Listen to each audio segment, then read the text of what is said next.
how about each of us can go around and say maybe their experience with iNaturalist and then what interests them most about iNaturalist, and maybe those things will come back in our conversation and we can touch on those. I will go last, so who would like to go first? I'm happy to go. I'm easy. I have no experience with iNaturalist, so just interested in learning and understanding more of what it offers.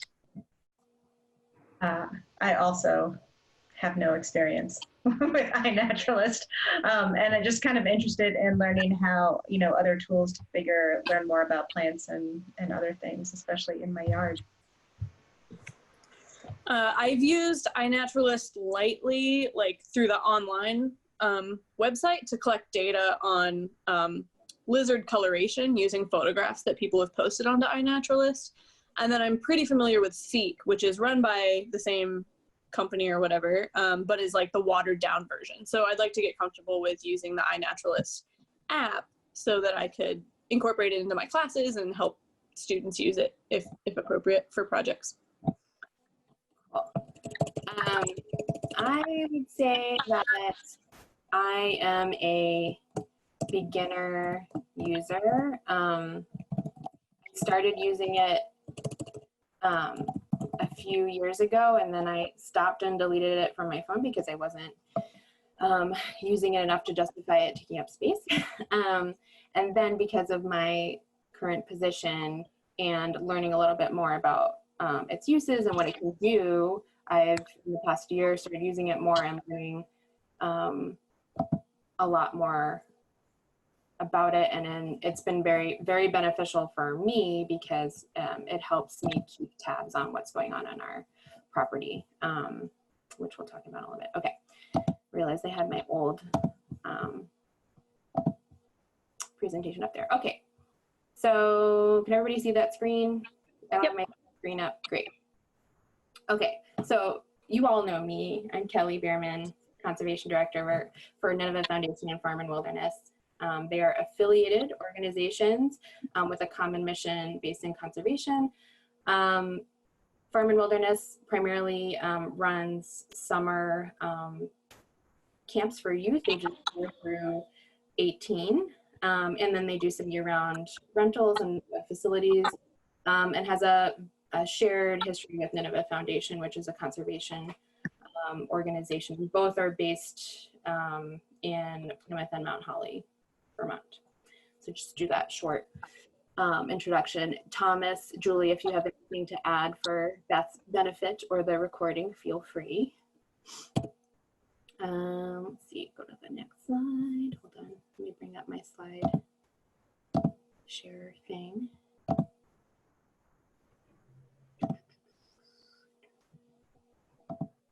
There we go. Okay. Okay. So we did introductions, and so for today, as I said in the title, it'll be a mixture. Mostly, we're just going to be going on very basic uses of iNaturalist, and just to get people started in using it, kind of like how I stumbled into it. I just downloaded the app, I watched a couple tutorials, read a couple things, and I just started using it. And as I was using it, I kind of taught myself a couple things, or stumbled on a couple things while using it. I was like, oh, that's a really cool feature, and I could use it in so many ways. And iNaturalist is great for that because you can just start using it without any prior knowledge, and you don't have to be a scientist or a naturalist professionally to be able to use it. And we'll go over some of the other benefits of people using it in a little bit.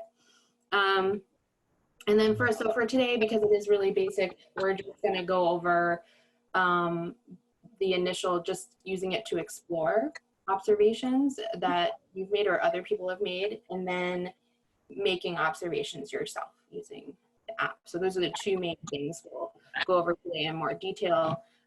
There is a ton more. I would say that's about covers maybe, I don't know, 25% based on my perspective and how long I've been in the app. There's so many different ways it can be used, and at various levels of detail. I already mentioned the chat is recorded, and then we already went over it's a small group, so we don't really have to be on mute, and we'll pause for questions and comments too from everybody. So iNaturalist, what is it? I mean, I think we all kind of have a general idea, but it is web-based in browser. Like you were saying, Beth, you're using it primarily in your browser, right? And less so on your phone. Correct. And it's also, you can also use it on mobile devices too, which is great for bringing devices into the field and collecting observations in real time versus collecting photos and then posting them on your browser. But for some people's line of work, that's easier to do that. So if you're out on the water in a boat, you don't want to bring a device with you, but you want to bring a camera, that makes it a lot easier to make observations and bring it later. And so it's generally based in citizen science, and it also kind of acts like a social media platform because it connects people and their observations and makes it possible for comments or messaging and discussion about observations, which is also really cool. And of the areas that I haven't quite explored as much, I know a little bit, but I haven't connected with other people as strongly as I probably will in the future. But a great way to connect like a group of students who can comment on each other's observations. It's globally accessible and it's available in 35 languages, which is pretty awesome. And it started in 2008 as a master's final project for those few students listed there, and it became, it got online through a web developer in 2011, and in 2014, it saw its 1 millionth observation, which is pretty awesome. And we'll be looking at those observations in a little bit. And in 2017, it became a joint project between the California Academy of Sciences and the National Geographic Society, and that's who manages right now. So who can use it? As I mentioned before, anyone. So families, scientists, nature enthusiasts, any age can learn to use it. It's pretty easy to use. And as long as you have access to, eventually have access to internet and devices that you can pull it up. And then here's all the different things that iNaturalist summarizes you can do with it. You can keep track of your information. You can crowdsource identifications, which is really awesome because it helps you learn what things are. Maybe you've never seen it before. And it helps you kind of fine tune your observation skills in order to be able to positively identify. And then you can use people to help you identify your observations. And it's just a great way to learn how to become a good citizen scientist by practicing good observation skills. Like, for example, I learned that an observation is best if you upload all of the photos at the same time versus going back and adding photos, just because it makes the data or the observation more accurate instead of having a question about did these photos come from the same observation or not. So I didn't know that until someone commented on it. So that's pretty cool to learn as you go. Why use it? So it's educational for a number of different reasons, and we'll talk about those. And we already mentioned a couple. It's practical, it's easy to use. It contributes to a global effort. And some of those efforts can be really valuable research that scientists can use data for. It's customizable, so you can build your own project, which we won't talk about today, but that's a pretty cool use for it, and that you can make your own backyard atlas if you want, and it can be private versus like a whole statewide atlas, which Vermont does have, that you can contribute to. It is fairly accessible, from what we mentioned. you can connect with other people that have shared interests, nature enthusiasts, or maybe have similar research objectives if you're teaching or in a research lab. And it connects people to the outdoors. I feel there's been a lot of comments, especially from families with kids who are, learning virtually. They used it as a tool to encourage their kids to get outside. They would have rather them be outside with the phone, looking around for observations versus being inside on the phone playing a game. And, like I am of the camp that if you're outside, try as much as possible to keep screens away, but sometimes there's a great way to connect those functions together in order to support learning and education and just enthusiasm for getting outside, because it is fun. It's kind of like a mini personal scavenger hunt, if you want it to be. And just some basic stats just for the scope, which is really large. So there's over 45 million observations worldwide now. 67% of those are from North America, and then you can see the breakdown for the other continents. And Vermont has 444,000 observations, and then I broke it down by the two towns that Nineveh Foundation and Farmer Wilderness are in. So even smaller. And we'll probably, when we do our search, we'll kind of break it down from bigger to smaller together.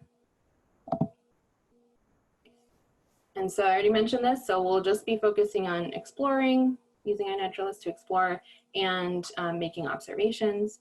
And primarily I'll be showing you the web browser view. I have some screenshots of the mobile device, but I tried using the mobile device screen sharing with Zoom and it crashed. So to avoid that, for now, we're just gonna focus on the showing the web browser.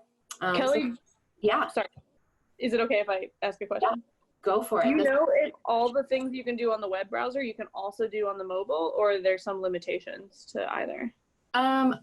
For the most part, from what I've seen when using both, it seems like 95% of the things you can do on both, but okay.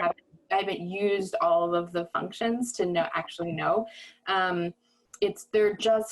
They just look different, and maybe the menus are a little bit different because mobile apps are a little more streamlined. So when you do a search, instead of clicking a filter somewhere, you may have to choose from a hovering drop down that comes down when you start typing search. So you just kind of have to look a little deeper into the mobile app when you use it versus the web or the browser has a little bit more of a layout that's there right in front of your face. Okay, thanks. Yeah, and I'll stop sharing here.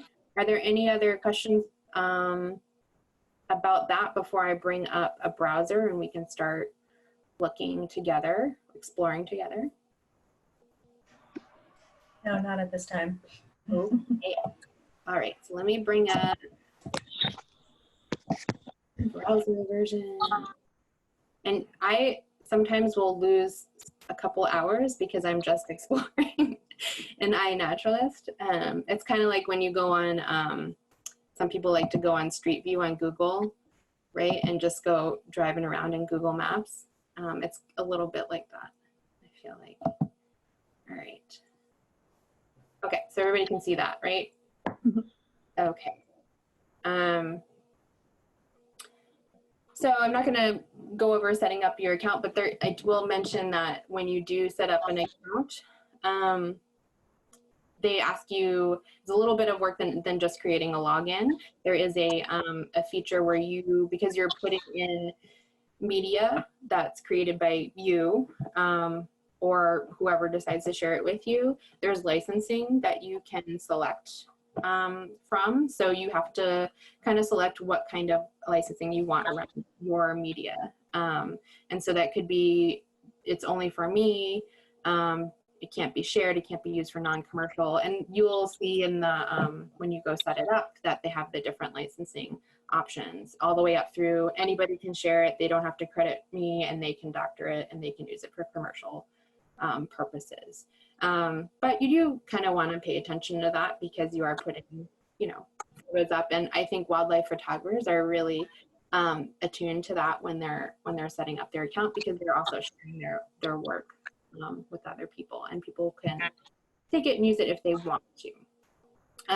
Okay, so here we are. We're in the worldwide view with all of the observations today. And since I last checked, they yesterday they've gone up, which is pretty cool to go back and look like, where are they now?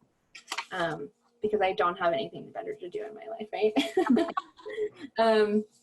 So there's actually a lot of things that you can do just in this window. So you can narrow things down, you can put filters, and you can have different views of the map depending on what you're looking for or what you want to do with it.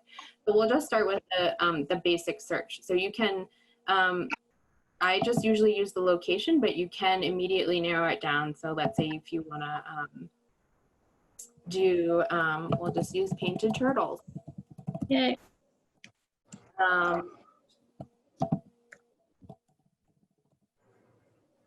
It usually comes up with a drop down, which it likes if you use the drop down.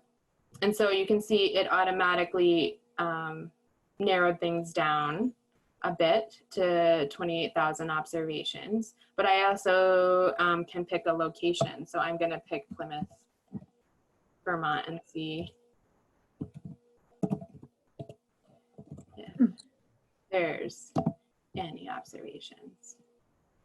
We do. We have 6, right? So you can narrow it down just by putting in species or location. And the important thing to note about this is that you can kind of see Plymouth, the word Plymouth here is in a bounded box here, and it's in a bounded box on your screen on the map. But you can remove the bounded box. Before I do it, I'm going to just move on my screen. So you see this little orange button that pops up here. Once you move on the map, what you can do is ask it to just redo the search with the whole map area that's showing. And so everything outside of that bounded box.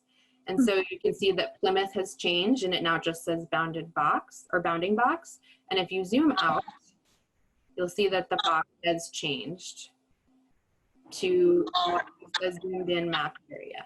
So you can, and you may not know, like, why would I want to do that? But maybe let's say you just wanted to widen your search just outside of Plymouth to see what was there. And you can see the observations went up to 179. You can also just X that box off, and it went back up to the 28,000. I think it's just focusing on the species now and not location, because you removed that box location. So that's cool to play around with by creating those boundaries on the map and watching the observations change that way. I'm going to remove the painted turtles, and we're just going to do, we're back to the world now. I'm just going to go to Plymouth, Vermont. And so we have 1,146 observations. Great, so we're going to keep it on here for a little bit while I show you some of these other features. The view, so we have the map view, and we have the list over here, which you can scroll through, and if you move over observations here, the information will come up for them. And you'll notice that the pinpoint on here have little circles in them, or may not have little circles in them.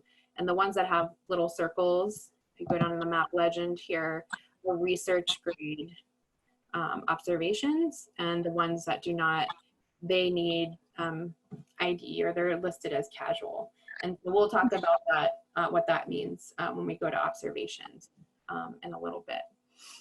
You can also see the different color points refer to different organisms. So you have the list here, But you can, if you don't like this being on the side, you can do full screen view here, and it opens the map up like this, which is kind of nice if you don't want that little box hanging out there. And you can zoom in and out. And you can also click your current location, and I just happen to be in Plymouth right now, so hopefully it finds it, but let me zoom out.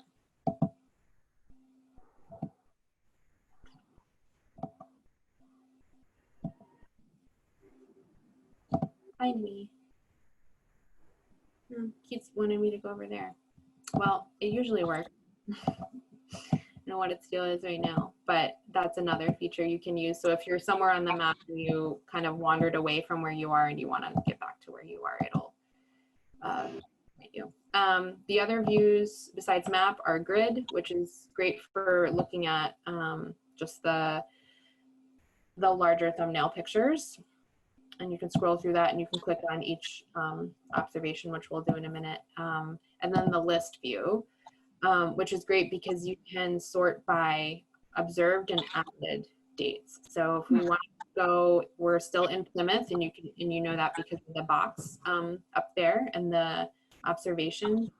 You can sort, so what's the oldest observation made, or the first one in Plymouth, Vermont? It was in 2012, it looks like. Paper birch. With our friend Kent McFarland from Vermont Center for Eco Studies. So that's pretty cool to be able to sort like that. You can sort by observed, and usually they're not always related, observed and added. Sometimes observed can be even older than added. So if you got a really cool observation in 1991 before iNaturalist even existed, you can still upload it, and then if you remember the location and the date and everything, you can put it out like that, but we'll talk about that in observations. See what else in explorations. You can also view just the species like this at the top bar here next to observations, the number of observations. You can also view the identifier, which at the moment I'm not quite sure the difference between identifier and observer. There are people who reply to suggest. Yeah, exactly. So that's what makes it research grade. Yeah. So we'll talk about that. Thank you for that. Sure. And then layers too. So you can switch to satellite view if you like. That really helps when you zoom in to see where you are. And then places of interest is really cool. So if you're in an area like Plymouth, it'll curate the community list. So things nearby, and if you hover over the list, you notice some bounding boxes come up on the map. So you can kind of see, like if you wanted to see what some wildlife areas maybe, or parks near your area, and then you can go to those as well, which is pretty cool. If you don't see the places of interest right away, sometimes you just need to move on your map and it'll pop up. Sometimes it's not there. And it also depends on where you're searching. And then the last thing in exploring that I wanted to go over are filters, which there are a lot of them, and there's lots of different ways that you can narrow your search to be more specific to what you want. Kind of like what we did in the search, you can search by species and location, both, or one or the other. But this, you can do an initial search, and then you can look on all these different filters to narrow your observations down, which is really helpful if you're looking at, let's say you're looking at just a whole continent observation. That's like over thousands and thousands, sometimes millions of observations. And you need to narrow it down. So if you just want research grade observations, or if you want just to know which observations need ID because you want to be identifier, or if there's tags on those, especially if you've formed a project or a research project that uses specific you can tag them with that and then find them later. And then there's, of course, categories of organisms that you can narrow things down. Sometimes there's unknown, right? So those are the observations that people just had, they didn't know and usually need help with ID. Date observed, date added, photo licensing. So that was the thing I was talking about before when you set up your account. Maybe you just want to see all of the photos that can be shared or doctored for whatever use, and you want all the painted turtle photos so that you can use them for whatever reason. You can also search by a specific person. If you wanted to see all of my observations, let's see, we'll put it in. See if it'll work.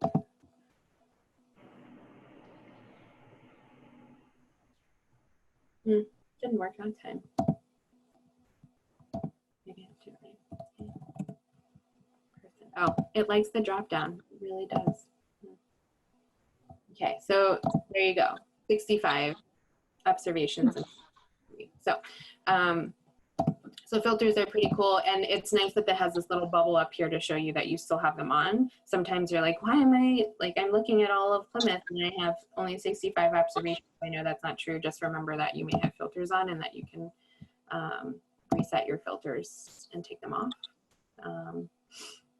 including your location. And now we're back to worldwide.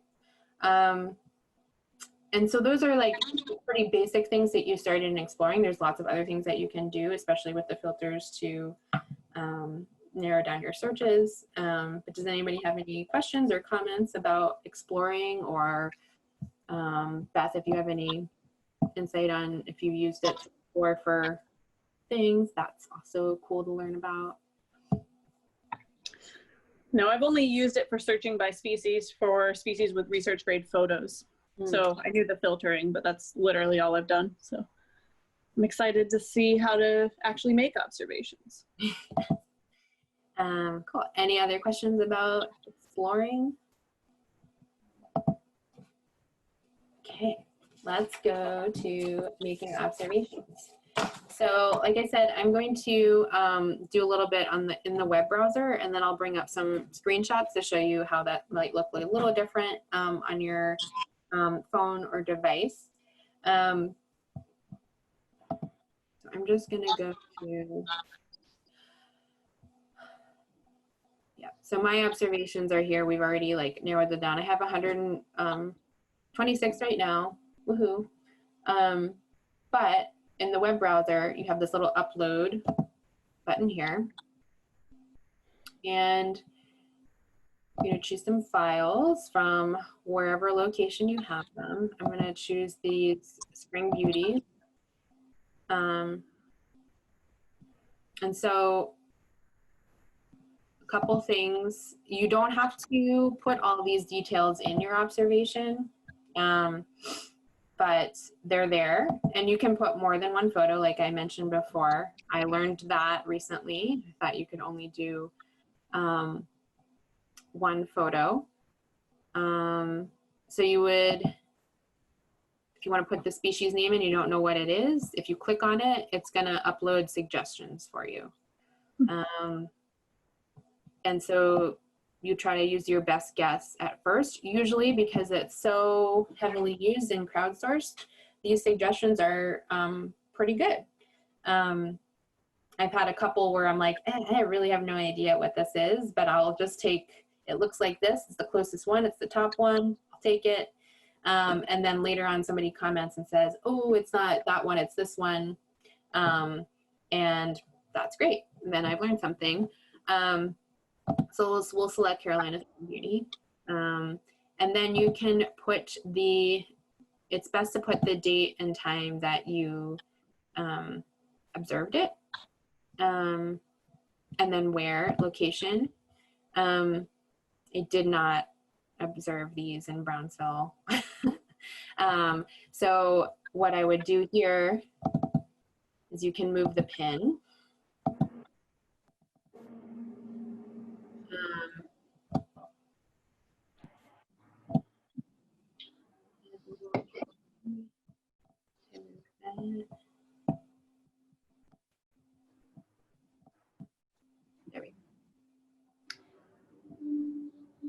You need the little pointy hand finger. And so you can see I'm moving my red circle around. And you can see, and you can also type in latitude, longitude, if you remember, if you have a GPS. And then you can update the observation. That way now it says West Windsor. And the other thing you can do with location that can be sometimes important for people is you can leave it open so people can see the exact location, latitude, longitude. They can go to that site if they want to look at it. You can make it obscured, which means it'll, on the map, it'll appear like a little circle and it won't be on that exact location, but it'll just be nearby. And it'll be included in, like if I did a search for West Windsor, it'll come up in the search, but it might be outside the bounding box just a little bit. It might be inside. And then you can make it private. So obscured, usually like you would want that for maybe some rare or uncommon species. So you just kind of want to protect the location of that species. You want to tell people like, hey, I did find it in the state of Vermont, or I found it near this town, but I don't want to tell you exactly where the location is because I don't want to have people come and disturb the site.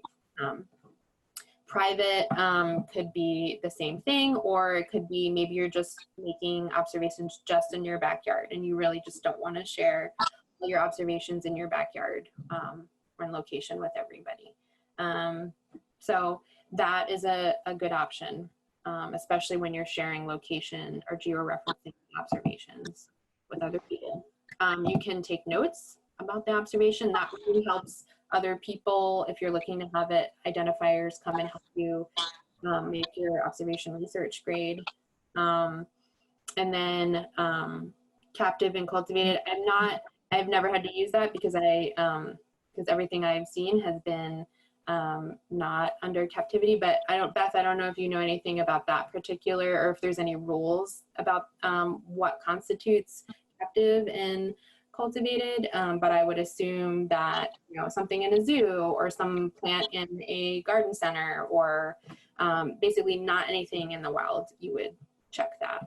Yeah, so I read a little bit about that when I was trying to decide how to do assignments for my class. Because one of the big issues iNaturalist had early on was lots of people just trying it out with like their dogs or, you know, things in their garden, and it was skewing all the results. So my understanding is anything that's not like a natural encounter, you should check that. So like something that's planted in your garden that isn't a native or that is a domesticated animal or a zoo or something like that. Yeah, that's my understanding. Yeah, that was mine as well. And then you can add tags. So in that filter option we looked at before, if you are doing a research project on spring beauties and you want to use tag words to help people find your project or to get multiple people to follow the same project or search for multiple observations for multiple people, tags are great for that. Projects we won't talk about too much, but as you can see here, the one that pops up for me is the Vermont Atlas of Life, and that is a major Vermont statewide project that automatically will upload, unless you tell it not to in your settings, upload your observations in the state of Vermont to that project and to that atlas. So if you search that project in that atlas, you can see probably most of the observations in the state of Vermont, but not all of them.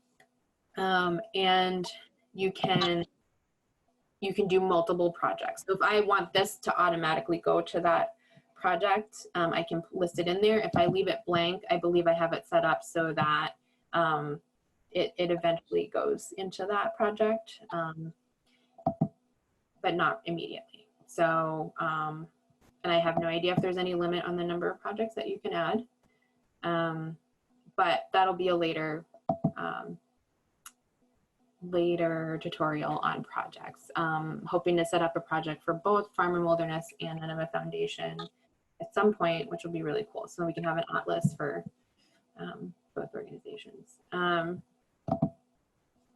Field observations, I'm not as familiar with using. in adding an observation. And I don't believe it is an option in the mobile app. That's one of the things I think that is different, but I can't quite remember at the moment. And then you can add observations. So I can have a, it can be photo or sound or without media too. But then I can go back in and add another one, so I can fill my screen with observations, and then I can submit all of them at once, or I can submit one at a time. I can also make duplicate ones, and then I can alter. So if I saw a bunch of spring beauties in one area and I want to capture all of those, I can just duplicate the observation and just change the location or the node, or whichever. I'm going to remove that one, and then you have these X boxes here, so you can remove a photo and re-enter a photo. You can also just remove the observation. And then when you are looking at your own observations on the web browser, it comes up just like a regular search, and you can, you know, view all of them in grid form or list form. And the web browser is nice because it gives you more information than the mobile device in one. So if you are doing, if you're sitting for a long time and you want to do some real data collection, or you have a bunch of observations you want to put in at once, the web browser is kind of nice for that. But the mobile device is great for real-time in the field observations, and you don't necessarily need to have service to upload them. It'll just store them, and then it'll upload them once you get service or Wi-Fi, which is kind of nice because I'm in areas without service all the time, especially if I'm out on property. Anything about observations before I switch to some screenshots of the mobile view of the observations? Okay. And while I'm here in the web browser, just wanted to point out that the help section for iNaturalist is really great. There's even more information about exploring here, and posting observations and identifying observations. It gives you tips on what makes a good observation. And then it also talks about what makes an observation research grade. And there is, I think there's a little more than I'm aware of, but it's my understanding is that if you get 2/3 of the observations to agree with what is the current observation. So if I originally put in painted turtle for my observation and 2 of 3 people agree with me, then it becomes research grade. But if we have other suggestions, then I might want to switch my identification to something else that was suggested. I haven't gotten, most people have agreed with me. I have gotten a couple changes, and then I have gotten into longer conversations with people who are like, that can't be the right identification, which is really cool, because then you can have this discussion about why they think it's one thing and why you think it's one thing. And then you really get into a deeper learning about the observation and learn more than what you maybe set out to learn for that. So that's Kelly, what was the species that you had a long discussion with someone about? A giant hogweed. Oh. Because it is kind of not rare, but it's uncommon to find it in North America. It's a European-based plant. It is invasive, and it is huge, and it looks like cow parsnip. It's in the same family, and so the observation I made was a smaller plant, not giant hogweed size. It's very baby beginning of it, but I have some knowledge that there was giant hogweed last year and it was treated in that same spot. And the leaves look so similar that I only took one photo, and it was just the leaves. And really the thing that you need to take is the leaves and also the stem. And the stem was the thing that differentiates giant hogweed from cow parsnip. So that's when I learned I could upload more photos. And I eventually convinced the person that it was giant hogweed. I've actually had to convince several people that that is giant hogweed because it's rarely seen, and usually people use it a lot for cow parsnip. So that was just a fun conversation, and I learned how to use iNaturalist even better by having that conversation. Cool. And I learned about this guy who has a naturalist who has a lot of articles about invasive species, particularly in that family. So it was a win all around. All right, so I'm going to switch to PowerPoint just to show some screenshots of why the web browser looks a little different than the mobile app. Okay, so just a few basic screenshots. So on the left is the photo. So I'm uploading the photo. You can upload a photo from your files on your phone. So you can do that later.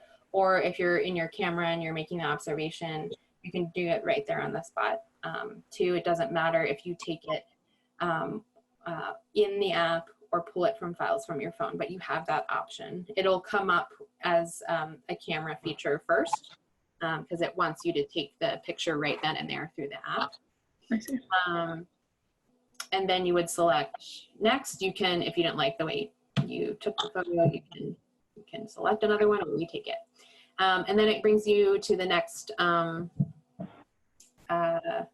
page. And so you can see here that this plus sign here, you can add multiple photos. So you can keep adding photos.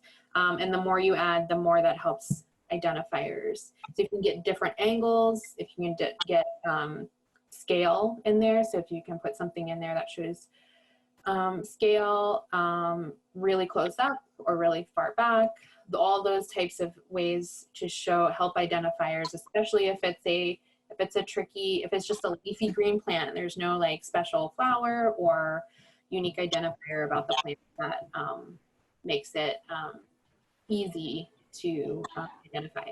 And then there's this little what did you see? So if you click on that, it'll bring up the suggestions based on the photos, and then you select your best guess, or maybe usually it'll bring up just the genus or the family. If it's like it could be this, but maybe it's best to go with just the genus or the family, and then somebody will help you narrow it down.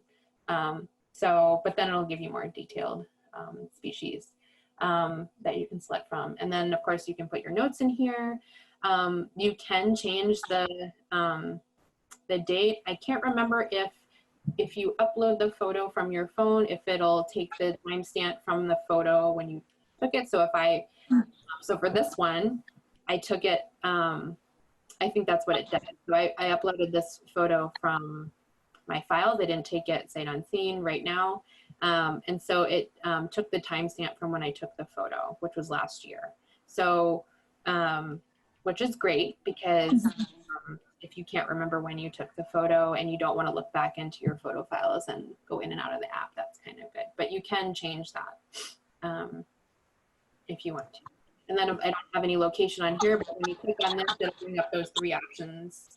It'll bring up your map. Sometimes the map is not on where you are, and you just click the little like geo finder and it'll retrigger you on the map. It'll even do that if you don't have service. So it may not list the location exactly, but it will geo-reference you based on your GPS in your device.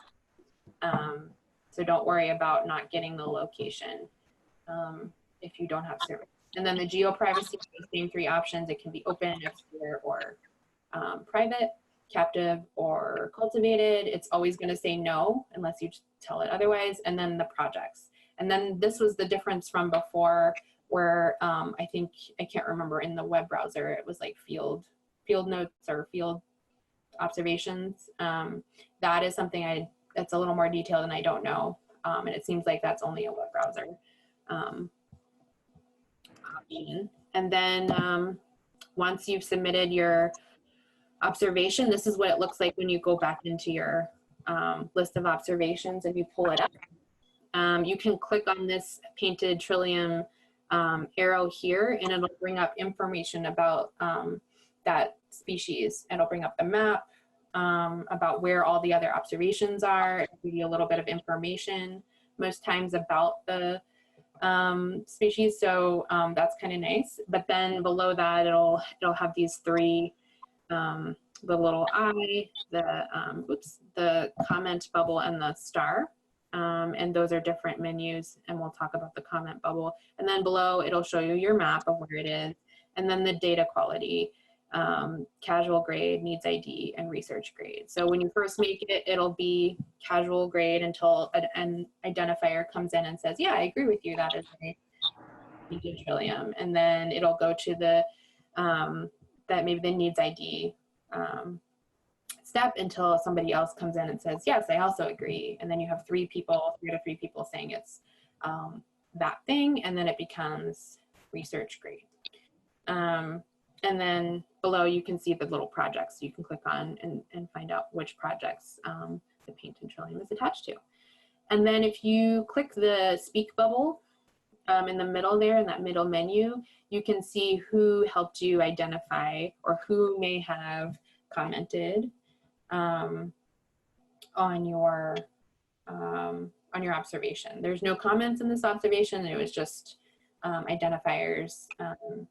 They were saying, yeah, I agree with you. And those are the three in there. Okay, so those are like kind of the basics of observations in the web browser and on the phone. There's more detail, but honestly, like if you just get in and you start using it, you'll learn as you go and you'll discover things. And then, you know, if one thing confuses you and you go to the help menu on iNaturalist, you can usually figure it out. Cool. Any questions or comments in general about iNaturalist? It's pretty cool. Yeah, I was surprised about when I started using it again, how cool it actually can be and how useful it can be. And also with the help section on YouTube, there's so many tutorials similar to this with different focus. So like if you Google search, like, I want to know how to make really detailed observations, or I want, you know, a teacher's guide or a teacher's tutorial on how to use iNaturalist effectively. There's so many out there that are all really great. And the other similar tools that we were mentioning before, eBird or Bird ID from the Cornell Lab is great and very specific to birds. I like to use that if I am birding. I'm not very good right now, but it really does help me narrow things down because it asks you some questions and then it says it could be these. You're like, oh yes, there it is. Especially if you have no idea what all the different species of warbler or all the different kinds of warbler there are, and it presents you with the list. And you're like, oh, I never knew that warbler existed.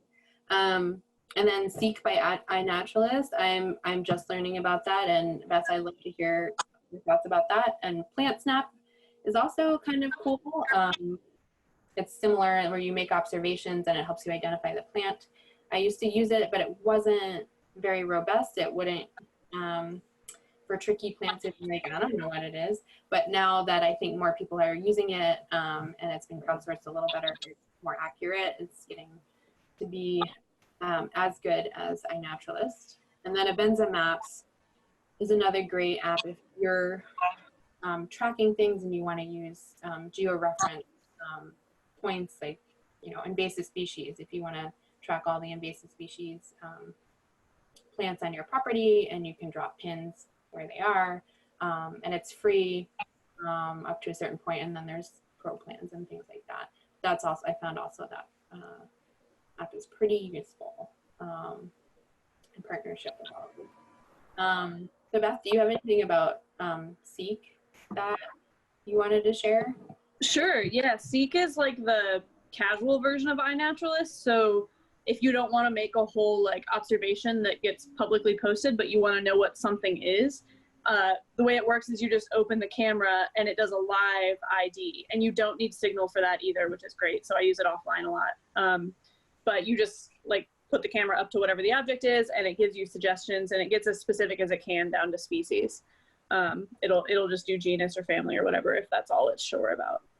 But I found it it's really great.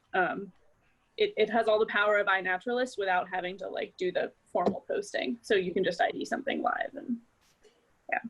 That's pretty cool, because I know a lot of people, especially more casual users who just really want to know, have it be a tool to help you, like, what is this thing that I just saw? That's pretty cool. And I think it was designed with that in mind, because so many teachers were doing the formal iNaturalist thing in their classroom, and then you're getting a ton of student posts for like a week and then nothing from those same users. Right. Where Seek lets the students do the same thing without flooding the iNaturalist maps, basically. Yeah, that makes sense. Cool. And it keeps a record too of your observations for you that aren't public, so that's nice too. Yeah, that is really cool. Nice.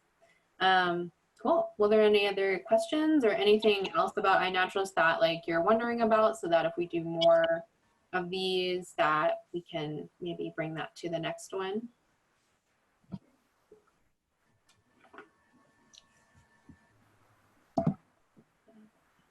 That was a really helpful overview, Kelly. Thank you for doing that. Yeah, thank you for coming, and thank you for questions and additional comments. Like, this is it's really nice for me because I'm super pumped about using it, and this is probably the level, like, I know a little bit more, but like this is a nice introduction, and it helps me to, you know, work it out and talk with other people about it too, because I'm learning this as we go too, just by using it. So hopefully you get to use it a little bit more and it suits your needs, especially if you're going to use it with your students.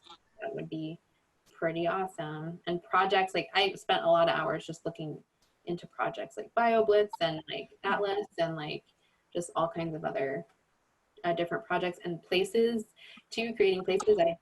Apparently you need 50 observations in order to create a place. So there was no place around Nineveh Foundation or Farm and Wilderness. So I spent a lot of time